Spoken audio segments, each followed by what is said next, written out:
Hello guys and welcome back to my channel Sirf IAS. तो यहाँ पे हम विजन आईएएस की PT 365 that is updated material for the year 2021 अप्रैल से अप्रैल तक एक्चुअली फेब टू अप्रैल तक कंटिन्यू करते हुए आज आपके सामने इसका पार्ट 9 प्रेजेंट करने जा रहे हैं। तो आइए शुरू करने से पहले चैनल वगैरह को सब्सक्राइब कर लीजिएगा, बेल आइकन को भी प्रेस करिए ताकि आपको रेगुलर अपडेट्स मिलती रहे। अब यहाँ पे हम इकोनॉमी को ही कंटिन्यू कर रहे थे, उसके कई सारे टॉपिक्स को जानते हैं, बट उसके पहले हमन अकेडमी के बहुत अच्छा option that is raise hand इसे समझते हैं। देखिए, इस ऑप्शन का यूज करके आप लाइव क्लास में अपने फेवरेट एडुकेटर से बात कर सकते हो, अपने डाउट क्लियर कर सकते हो, जो कि ऑफलाइन से काफ़ी बेटर है।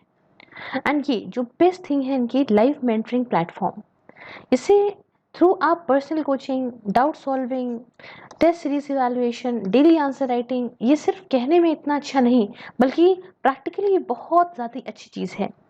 बस आपको मेरा कोड सिर्फ आईएएस यूज़ करके सब्सक्राइब करना है और live classes, weekly test, study material, unlimited exercise, ना जाने क्या क्या चीज़ें आपको मिल जाएंगी। अब अगर आपको फाइनेंशियल प्रॉब्लम है, आप टुकड़ों में चीज़ें देना चाहते हो, पैसे देना चाहते हो, कोई बात नहीं, लोन आपको प्रोवाइड करता है अनअकैडमी, जिसमें 0% इंटरेस्ट रेट है, 0 प्रोसेसिंग फीस है। मतलब सेम चीज़ आपको 12 महीने में देनी है और वो भी 0% रेट ऑफ इंटरेस्ट के हिसाब से। सिर्फ आईएएस का कोड आपको यहाँ पे भी 10% का डिस्काउंट दिलाएगा। साथ में 10,000 रुपये की कीमत तक की 20 बुकें जो बेस्ट टू बेस्ट एक्सपर्ट्स के द्वारा बनाई गई हैं, उन्हें भी आप फ्री पा सकते हो 1 साल या ऊपर के सब्सक्रिप्शन के साथ। देर किस बात की है, ये डिस्काउंट तभी नहीं मिलेगा, खुद को एनरोल करें। हर एक संडे आपको स्कॉलरशिप जीतने का भी मौका मिल सकता है और सिर्फ आईएएस का कोड ज़रूर से ज़रूर यूज़ करें। तो आइए अब हम पहले टॉपिक को डिस्कस करते हैं, जो कि है होलसेल प्राइस इंडेक्स। आइए जानते हैं कि फिलहाल न्यूज़ में क्यों रहा। देखिए, जो एनुअल रेट है होलसेल प्राइस इंडेक्स का, ये 7.3% रहा for the month of March 2021 के लिए, ओवर मार्च 2020 अगर हम देखें तो, which is the highest wholesale inflation rate since October 2012। अब यहाँ पे समझिए हुआ क्या कि the annual rate of wholesale price index stood 7.39% for the month of March 2021 over March 2020 से कंपैरिजन में, और ये हाईएस्ट होलसेल इन्फ्लेशन रेट रहा है अक्टूबर 2012 के बाद से। तो आइए थोड़ा सा इम्पोर्टेंस और उसके पहले होलसेल प्राइस इंडेक्स के बारे में जानना बहुत ज़रूरी है। देखिए, होलसेल प्राइस इंडेक्स ये जो गुड्स होते हैं ना, गुड्स के एवरेज प्राइस के बदलाव में, चेंजेस में को दिखाता है ना। ऐसे समझिए कि होलसेल प्राइस इंडेक्स जो है वो चेंजेस को दिखाता है। एवरेज प्राइस जो गुड्स के हैं वो होलसेल लेवल पे जब भी बदलते हैं तो उनके चेंजेस को दिखाता है होलसेल प्राइस इंडेक्स। इसका मतलब कि जो कमोडिटीज बहुत ही बल्क मात्रा में, मतलब होलसेल लेवल पे बेची जाती हैं या ट्रेड की जाती हैं बिजनेस में या एंटिटीज के बीच में, है ना, मतलब कस्टमर्स लेकर आते हैं तो रिटेल कहलाता है ना। होलसेल क्या होता है? होलसेल मतलब जो बल्क में मात्रा में दिया जा रहा है कि आगे भी फर्दर भी बिक्री ही होगी, है ना। तो उनके प्राइसेस में, उनके गुड्स के प्राइसेस में जो चेंजेस होते हैं उसको दिखाता है होलसेल प्राइस इंडेक्स। अब यहाँ पे समझिएगा, ये कंसिडर नहीं करता सर्विसेज के प्राइस को, ये याद रखिएगा, सिर्फ गुड्स के प्राइस को देखता है और ना ही रिफ्लेक्ट करता है कंज्यूमर प्राइस सिचुएशन को देश के अंदर, सिर्फ होलसेल की बात करता है। रिलीज कौन करता है इसको रिलीज करा जाता है economic adviser in the ministry of commerce and industry के द्वारा। इसका बेस ईयर क्या है, किस साल से हम कंपेयर करते हैं?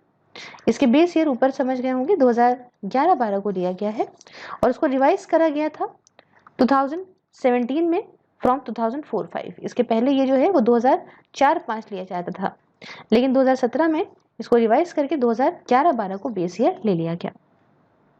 कंपोनेंट्स कौन कौन से होते हैं इस होलसेल प्राइस इंडेक्स में?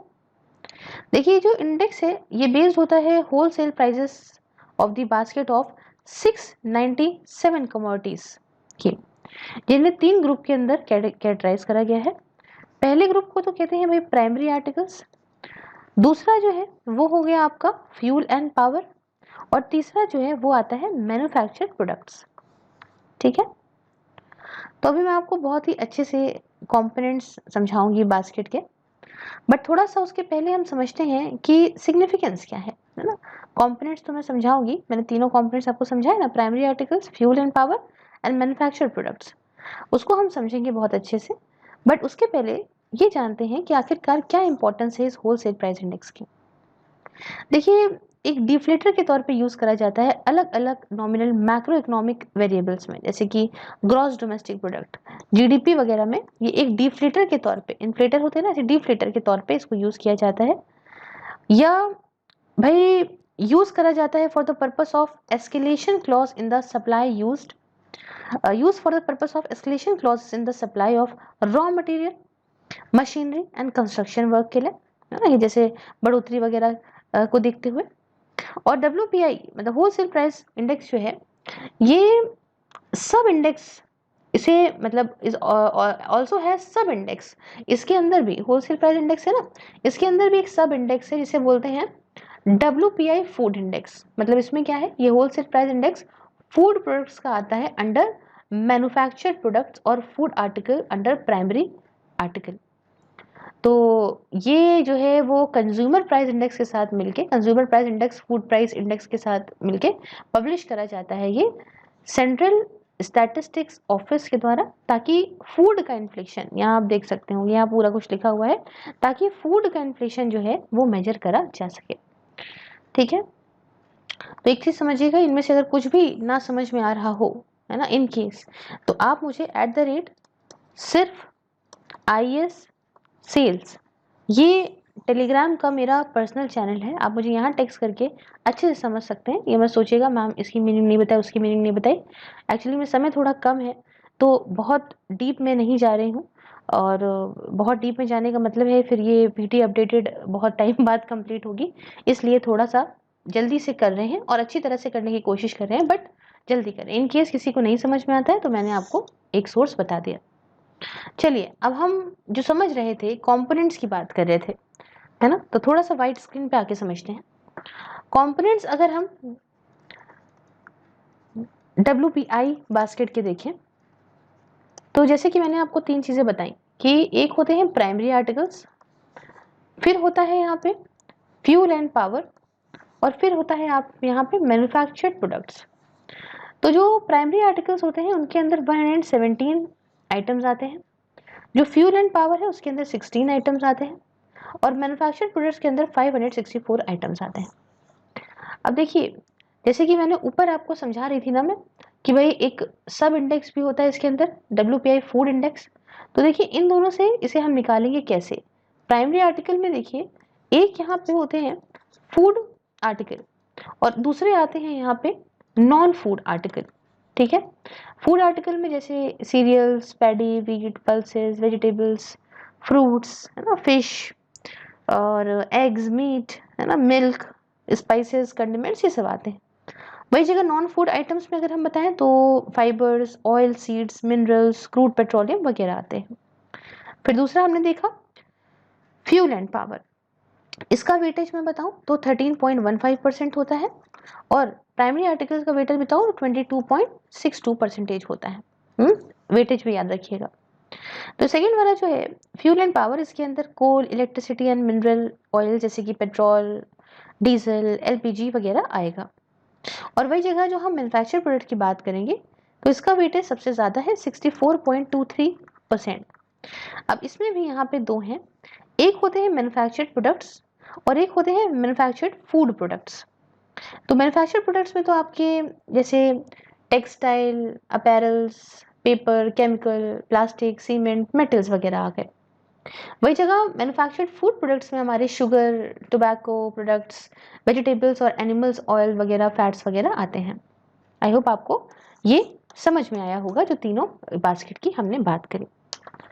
अब देखिए, होलसेल प्राइस इंडेक्स को अगर हम यहाँ पे कंज्यूमर प्राइस इंडेक्स के साथ डिफरेंस में करके देखें तो समझिएगा कि जो इंडिकेट है, इंडिकेशन जो हमने जैसे आपको बताया कि होलसेल प्राइस इंडेक्स चेंज दिखाता है एवरेज प्राइस में जब हम बल्क सेल ऑफ कमोडिटीज की बात करते हैं at the first stage of transaction, बहुत ही भारी मात्रा में हुआ है। मतलब समझे कि होलसेलर कौन होते हैं, जो भारी मात्रा में गुड्स को बेचे। वही जगह जब हम कंज्यूमर प्राइस इंडेक्स की बात करते हैं तो हम यहाँ बात करते हैं एवरेज जो चेंज होता है प्राइजेस में एट रिटेल लेवल, जिसे पे करा जाता है बाय द कंज्यूमर। रिटेलर के पास जाते हैं ना आप सामान लेने, और अगर उस सामान में, उस गुड्स में अगर कोई चेंजेस आते हैं तो वो सीपीआई के अंदर आते हैं। कवर्स की बात करते हैं तो जो होल सेल है वो सिर्फ और सिर्फ गुड्स को कवर करता है, जैसे मैंने आपको बताया। लेकिन कंज्यूमर प्राइस इंडेक्स जो है वो गुड्स और सर्विसेज दोनों को कवर करता है। इनके बेस ईयर की बात करते हैं तो दोनों का बेस ईयर सेम है, दैट इज 2011-12। और अब आप कहेंगे मैम पब्लिश किसके द्वारा किया जाता है, तो देखिए जो ये होल सेल प्राइस इंडेक्स है इसे पब्लिश किया जाता है office of economic adviser, ministry of commerce and industries के अंदर। वही जगह जो कंज्यूमर प्राइस इंडेक्स है इसे national statistical office, ministry of statistics and programme implementation के द्वारा पब्लिश किया जाता है। I hope I am clear till now. अब रीजंस की बात करते हैं, इतना कैसे बढ़ गया ये होलसेल प्राइस इंडेक्स, तो आइए जानते हैं कुछ रीजंस को। पहला है सप्लाई डिस्ट्रप्शंस। कोविड-19 पैंडेमिक के चलते लोकल लॉकडाउन बहुत हुआ, सप्लाई सही से हो नहीं पाई और इसकी वजह से सप्लाई में रुकावट की वजह से प्राइजेस में बढ़ोतरी देखने को मिल गई। दूसरा है डेप्रिसिएशन ऑफ रुपी। देखिए रुपी जो है वो डेप्रिशिएट कर रहा है, गिर रहा है, क्यों? Because of the reserve bank of India's measures to keep the interest rate on government bonds low. Government bond पे आरबीआई ने कहा कि इंटरेस्ट रेट कम रखेंगे और इसलिए यहाँ रुपी भी गिरने लगा।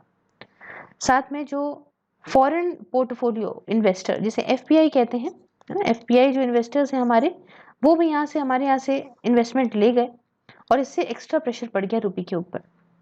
उसके साथ एक्सटर्नल वैल्यू ऑफ रुपी में भी कमी हुई और इसकी वजह से इंडिया का इम्पोर्ट, खासकर crude oil, metal, edible oil बहुत ज़्यादा महंगे हो गए। जैसे आप देख सकते हैं सफोला बिग बास्केट के ऊपर 130 में मैं मंगा रही थी और अब मैं 210 रुपये में मंगा रही हूँ, बड़ी परेशान हूँ।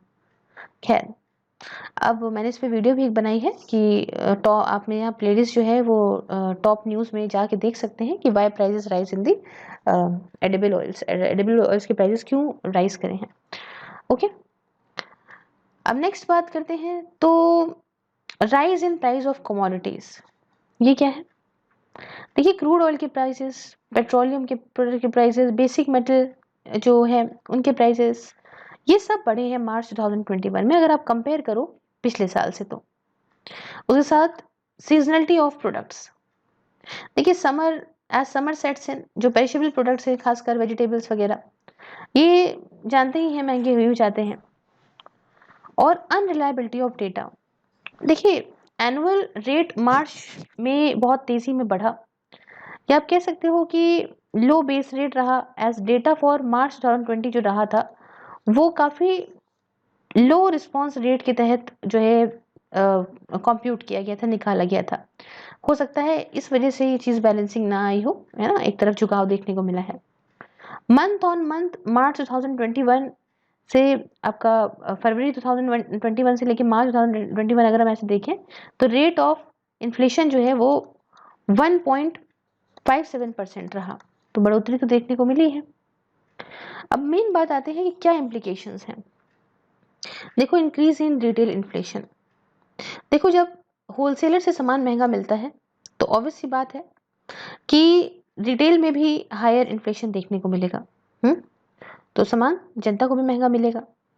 दूसरा पॉलिसी रेट कट्स, देखिए हालांकि जो EWPI ये नंबर्स हैं ये रिजर्व बैंक ऑफ इंडिया के मेन मेट्रिक के पर्पस के लिए या मॉनेटरी पॉलिसी के लिए जो है नहीं यूज़ करे जाते। नंबर्स आर नॉट दी, मतलब यूज़ क्या, मतलब ऐसे समझो कि WPI numbers are not the reserve bank of India's main metric for the purpose of setting monetary policy. तो इतनी तेज़ी से जो स्पाइक हुआ है, बढ़ा है, इसकी वजह से मॉनेटरी पॉलिसी कमेटी जो है वो कुछ प्रिकॉशनरी रेट कट जो है कर सकती है, उसके लिए देख रही है क्या करे क्या ना करे। उसके साथ तीसरा देखिए हायर इन्फ्लेशनरी एक्सपेक्टेशन, देखिए इतना जो तेजी में बढ़ा है इससे हो सकता है फ्यूचर में इन्फ्लेशन आए, लोग जो सामान खरीदें उससे बहुत महंगा पड़े और इससे अभी आज का इन्फ्लेशन जो है और इन्फ्लेशन बढ़ जाए, मतलब rise in the price of goods and services. और आखिरी में ड्यूअल प्रेशर ऑन इकोनॉमी, देखिए हाई इन्फ्लेशन और रिस्ट्रिक्शन जो कोविड-19 की वजह से हैं, इसकी वजह से इकोनॉमी हो सकता है बहुत भाई कमज़ोर हो जाएगी और बहुत सारी दिक्कतें आएंगी और बहुत सारी बेरोजगारी बढ़ेगी, अनएम्प्लॉयमेंट बढ़ेगा। आई होप मैंने आपको इस पूरे टॉपिक को अच्छे से क्लियर कर दिया। नेक्स्ट टॉपिक की तरफ बढ़ते हैं। टॉपिक है बॉन्ड यील्ड्स। आइए जानते हैं फिलहाल न्यूज़ में क्यों रहा। देखिए हुआ क्या कि recently US 10 year treasury bond yields में काफ़ी ज़्यादा बढ़ोतरी देखने को मिली। तो एक्सपर्ट का ये कहना है कि जो डेवलपमेंट हुआ है इसका इनडायरेक्ट इफेक्ट इंडियन इकोनॉमी पे भी देखने को मिलेगा। तो आइए बेस से समझते हैं कि एक्चुअली में बॉन्ड्स क्या होते हैं। देखिए बॉन्ड एक फिक्स्ड इनकम इंस्ट्रूमेंट है। ये लोन के तौर पे समझ लीजिए, लोन को रिप्रेजेंट करता है by a investor to a borrower, खासकर कॉर्पोरेट या गवर्नमेंट। अभी समझाती हूँ एक्चुअली है क्या। देखिए अब बॉन्ड आप इस तरह से ले लो कि कॉन्ट्रैक्ट हुआ है लेंडर के बीच में, मतलब पैसा देने वाले के बीच में, और बोरोवर के बीच में, मतलब पैसा लेने वाले के बीच में। इसके अंदर पूरी डिटेल लिखी है कि कितना पैसा लिया, कैसे पेमेंट दिया जाएगा ये। तो अब ये जो लेंडर है और ये बोरोवर है, खासकर बोरोवर जो है वो कॉर्पोरेट ग्रुप्स हो सकते हैं या सरकार हो सकती है। हम कहते नहीं हमने वहाँ के बॉन्ड लिए, हमने यहाँ के बॉन्ड लिया, तो ये बॉन्ड्स ये होते हैं। अब हम कुछ की कैरेक्टरिस्टिक्स की बात करते हैं बॉन्ड्स के। देखिए पहला देखिए फेस वैल्यू। तो फेस वैल्यू वो पैसा है कि भाई इतने रुपए का बॉन्ड हो जाएगा, है ना, eight the time of maturity. Face value is the money amount the bond will be worth at maturity. It is also the reference amount that is use for calculating the interest payment. एक ये reference amount भी है जो interest payment calculate करने के काम आता है। नेक्स्ट है कूपन रेट। तो कूपन रेट ये रेट ऑफ इंटरेस्ट है जो बॉन्ड इशूअर पे करता है। जो बॉन्ड इशू करता है उसे वो इशूअर पे करता है ऑन दी बॉन्ड। बॉन्ड के ऊपर ये पैसा पे किया जाता है। एग्जाम्पल मानो कि जैसे 5% का कूपन रेट है, इसका मतलब कि जो बॉन्ड होल्डर है, जिसके पास बॉन्ड है, पैसा देके जिसने बॉन्ड लिया है, वो बॉन्ड होल्डर यहाँ पे 5% का फेस वैल्यू पाएगा बॉन्ड की एज अ इंटरेस्ट। समझे, मतलब 100 रुपए की है सपोज लो, तो 5% पाएगा। उसके बाद ये आती है मैच्योरिटी डेट। ये ऐसी डेट है जिस दिन बॉन्ड मैच्योर हो जाएगा और बॉन्ड को जिसने इशू करा है ये बॉन्ड के होल्डर को फेस वैल्यू बॉन्ड की दे देगा। आई होप आपको अच्छे से समझ में आ गया होगा। अब what are bond yields and how they determined. अब सवाल उठता है कि ये बॉन्ड यील्ड्स क्या हैं और किस तरह से इनको निकाला जाता है। देखो बॉन्ड यील्ड ये जो है in essence shows the financial return. ये आपको फाइनेंशियल रिटर्न दिखाएंगे। जो ओनर होता है बॉन्ड का, वो बॉन्ड से कितने वक्त में क्या पा रहा है वो दिखाता है। और सिंपल वर्जन जो यील्ड का है, मतलब कितना, ऐसे समझो कि बॉन्ड तुम्हें कितना पैसा दे सकता है। तो सिंपलेस्ट वर्जन जो यील्ड का है इसे इस तरह से कैलकुलेट करते हैं। यहाँ पे देखिए yield equals to coupon amount into 100 upon price. जैसे कूपन अमाउंट मान लो 5 है तो इनटू 100 और जो भी प्राइस हो बॉन्ड का, ठीक है, ऐसे आप निकाल सकते हैं। तो अगर मान लो प्राइस बॉन्ड का कांस्टेंट रहता है, मतलब बराबर बॉन्ड का प्राइस मान लो 500 ही रहता है ना, equal to the face value, तो जो यील्ड बॉन्ड की है वो उतनी होगी जैसे कि कूपन रेट जितने का होगा। ठीक है, वो तो सिंपल सी बात है। बट अगर बॉन्ड के प्राइजेस जो है seldom remain constant, but the bond prices seldom remain constant and are subject to change on a daily basis due to factors like money supply in the economy, interest rates etc. तो हम ये सब समझेंगे बाद में, लेकिन समझिए तो यहाँ पे फ्लक्चुएशन अगर प्राइजेस में बॉन्ड्स के हो रहे हैं तो यहाँ पे चीज़ें अलग देखने को मिलेंगी। लेकिन फ्लक्चुएशन यहाँ पे दो सिनेरियो में आपको देखने को मिलते हैं, है ना। दो सिनेरियो वो कौन कौन से हैं जब फ्लक्चुएशन देखने को मिलते हैं। पहला, बॉन्ड्स ट्रेडिंग एट प्रीमियम, मतलब अगर बॉन्ड की ट्रेडिंग उसकी जैसे जो बॉन्ड की ट्रेडिंग हो रही है, bond is trading at a value higher than its face value. जैसे बॉन्ड की जो ट्रेडिंग हुई, जो बिका वो उसके फेस वैल्यू से ज़्यादा बिका। समझे, प्रीमियम का मतलब क्या होता है, ज़्यादा होता है। शेयर्स वगैरह के बारे में कॉमर्स वालों ने तो पढ़ा होगा, नहीं पढ़ा तो समझिए कि जैसे मानो कि फेस वैल्यू 100 है और वो 102 रुपये में बिका, ठीक है, तो ये कहा जाएगा कि ट्रेडिंग प्रीमियम पे हुई है। इस केस में जो बॉन्ड की यील्ड है वो कम हो जाएगी देन दी कूपन रेट। ऑब्वियस सी बात है, जब महंगा ले लोगे तो उसको, जैसे मान लो कि कोई सामान 5 रुपए का लाते हो और उस पर अगर तुमको 2 रुपए बच रहे हैं तो बढ़िया है, लेकिन अगर 7 रुपए का लाते हो और 2 रुपए बच रहे हैं तो घाटा है है ना। तो वही वाली बात समझो यहाँ पे कि जो है अगर महंगा खरीद के ला रहे हो तो सेम कूपन रेट अब वो आपको जो है कम देगा। वही जगह अगर बॉन्ड ट्रेडिंग एट डिस्काउंट, सामान डिस्काउंट पे ले रहे हो ऐसे समझ लो, तो अगर बॉन्ड ट्रेडिंग डिस्काउंट पे हुई है मतलब जो ट्रेडिंग की जो वैल्यू है वो उसकी फेस वैल्यू से कम है, तो कहा जाएगा कि जो डिस्काउंट पे बिका है ये, और इस केस में जो यील्डिंग है, जो पैसा देगा बॉन्ड, ये ज्यादा होगा, मतलब goes higher than the coupon rate से ज्यादा हो जाएगा। ठीक है, अब यहाँ पे ऐसे समझो एक मैं ऐसे बना देती हूँ ना, ताकि नहीं रहने दीजिए, ऐसे ही बताती हूँ। अब देखिए चलो बना देते हैं ताकि जो है बच्चों को मेरे प्रॉब्लम ना हो, मतलब इस बच्चे कहेंगे मैम बच्चा क्यों बोलती है, किसी ने कमेंट किया था। चलो ठीक है, बच्चे नहीं बोलते हैं, दोस्तों को मेरे प्रॉब्लम ना हो। देखिए बॉन्ड इशूड एट से, मान लो कि फेस वैल्यू किसी बॉन्ड की 1000 रुपीज है और जो कूपन रेट है वो मान लो 5% है। ठीक है, तो बॉन्ड सेलिंग एट प्रीमियम, मान लो कोई बॉन्ड प्रीमियम पे सेल हो रहा है, मतलब 1000 से ज्यादा पे, मतलब 1200 रुपए पे मान लो सेंड हो रहा है, तो इसमें कितना हुआ कि जो 20% है वो प्रीमियम है, तभी तो 200 रुपये एक्स्ट्रा आ रहा है।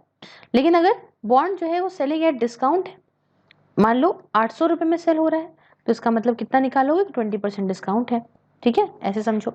उसके बाद हायर प्राइस ऑफ बॉन्ड, भाई अगर महंगा खरीदा है तुमने तो ऑब्वियस सी बात है तुम्हें वो कम पैसा देगा, तो यील्ड कितनी हो जाएगी तुम्हारी, ज्यादा कम हो जाएगी कि 50/1200, ऐसे समझो। और वही जगह अगर हम मान लें कि भैया हमने जो है वो कम का खरीदा है, तो मतलब यील्डिंग ज्यादा हो जाएगी, मतलब 50/800 तो ज्यादा मिलेगा। तो इशूअर जो बॉन्ड का है ये 1000 रुपये देगा at the time of maturity to the owner of the bond, maturity के टाइम पे तो 1000 रुपये देगा इशूअर ओनर को, और बाकी जो पैसा मिल रहा है एक्स्ट्रा वो तो मिल ही रहा है ना, कूपन जो रेट है 5% का। तो समझिए, बस इतना समझ लो कि मम्मी वाली थेरेपी लगाओ, है ना, यहाँ पे मम्मी वाला जो है लॉजिक लगाओ कि धनिया अगर जो है वो फ्री में लेकर आए हो तो बढ़िया है, आलू सस्ते पड़ गए, और अगर धनिया के लिए अलग से पैसा दिया तो मतलब आलू महंगे पड़ गए, सिंपल। तो एग्जाम्पल से समझ गए कि बॉन्ड यील्ड कम हो जाएगा अगर जो है आप महंगा खरीदोगे, मतलब प्रीमियम पे खरीदोगे, डिस्काउंट पे खरीदोगे तो बॉन्ड यील्ड ज्यादा है ना, समझे। अब यहाँ पे ये देखते हैं कि how bond yield interact with other की इकोनॉमिक वेरिएबल्स, किस तरह से बॉन्ड यील्ड जो है वो दूसरे इकोनॉमिक वेरिएबल्स के साथ इंटरेक्ट करता है। जैसे कि पहला देखो, interest rates and monetary policy. तो जो भी इंटरेस्ट रेट मार्केट में चल रहे होते हैं वो इनडायरेक्टली डिटरमाइन करते हैं कि क्या आखिरकार मार्केट से रिटर्न मिलेगा, मतलब मार्केट रेट ऑफ रिटर्न क्या होगा इन्वेस्टमेंट अगर हम मार्केट में उस समय करते हैं तो। ऐसे मान लो कि 2% का इंटरेस्ट रेट चल रहा है, तो ये पता लगाने में कारगर है ना कि अगर हम मान लो मार्केट में 100 रुपये लगाएं तो हमें 102 रुपये मिलेंगे, समझे। तो बॉन्ड यील्ड को भी इवेल्युएट करा जाता है अगेंस्ट दिस मार्केट रिटर्न।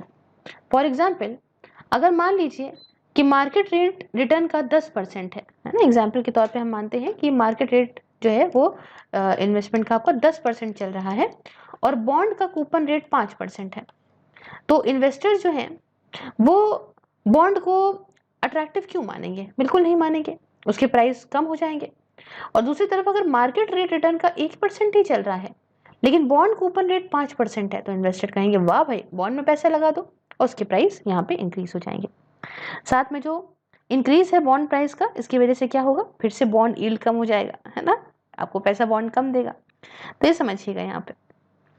उसके बाद दूसरा जो हम बात करते हैं, स्टॉक प्राइसेस यहाँ पे इंटरेक्ट होते हैं।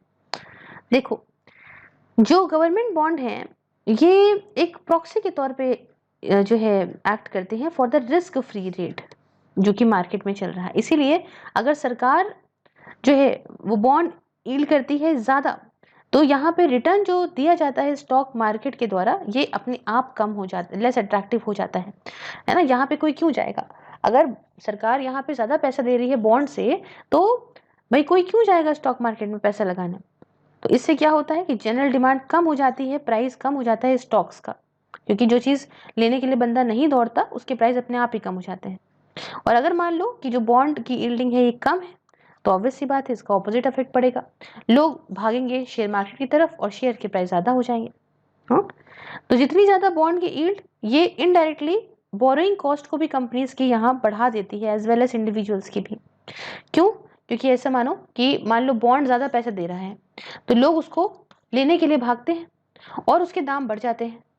अब जब किसी से पैसा लेने की बात आती है ना, बोरिंग कॉस्ट कितनी कंपनीज की भी बढ़ गई और इंडिविजुअल्स की भी बढ़ गई, और इससे अर्निंग जो भी अवेलेबल है शेयर होल्डर्स को डिविडेंड के तौर पे, ये डायरेक्टली अफेक्ट करती है बजट रिटेल बोरोवर्स का। तो ये पूरी कहानी है। अब what could be the impact of rising US bond yields on India. अब यूएस के जो बॉन्ड जो यील्ड बढ़ी है, इससे इंडिया पे क्या इम्पैक्ट पड़ सकता है?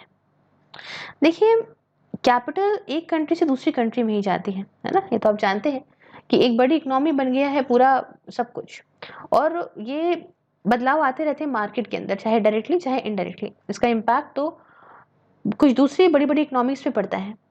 तो आइए जानते हैं कि यूएस के बॉन्ड प्राइजेस का क्या चीज़ें पड़ सकती हैं, है ना। Could be following nature. पहला, डिक्रीज फ्लो ऑफ इन्वेस्टमेंट। देखो, यूएस एक सोर्स है फ्लो का into equity markets of other countries. आप जानते हैं जैसे इंडिया में आता है पैसा, तो भाई अगर यूएस के अंदर ज़्यादा पैसा लोग बना सकते हैं तो लोग कोशिश करेंगे कि वो वहीं पे ही पैसा रखें, क्यों हम कहीं और लेके जाएं। हाँ, अब यहाँ पे समझो कि and a rise in the rate in the US makes keeping money in the domestic bond lucrative for the countries investor. उसके बाद दूसरा कि पोटेंशियल डेप्रिसिएशन ऑफ रुपी, जैसे जो फ्लो है कैपिटल का वो कम हो जाएगा। क्यों? क्योंकि यील्ड बढ़ गई है वहां पे, और डायरेक्टली इससे जो prevalent rupee dollar market equilibrium है वो यहाँ हिलेगा, और इससे क्या होगा, रुपया और ज्यादा गिरेगा। और आखिरी में driving up domestic borrowers borrowing cost. अगर बॉन्ड यील्ड यूएस के अंदर पुशअप करती है यील्ड इंडिया के अंदर भी, तो इससे क्या होगा, जो रिटर्न है कंपनीज का वो अफेक्ट होगा by increasing there borrowing cost. जैसे मैंने बताया कि कंपनी की बोरिंग कॉस्ट बढ़ जाती है। एक बहुत अच्छे डायग्राम से आपको समझाना चाहती हूँ। अगर मैं आपको बताऊं कि impact of interest rate on bond yielding and prices, तो ऐसे समझो कि ऐसा सीन चलेगा कि इंटरेस्ट रेट बढ़ा तो बॉन्ड यील्ड बढ़ा तो बॉन्ड प्राइस कम हुआ, इंटरेस्ट रेट कम हुआ तो बॉन्ड यील्ड कम हुआ तो बॉन्ड प्राइस बढ़ा। इस बात को ऐसे याद करिएगा। अब इससे रिलेटेड भी कुछ न्यूज़ आपको समझा देती हूँ।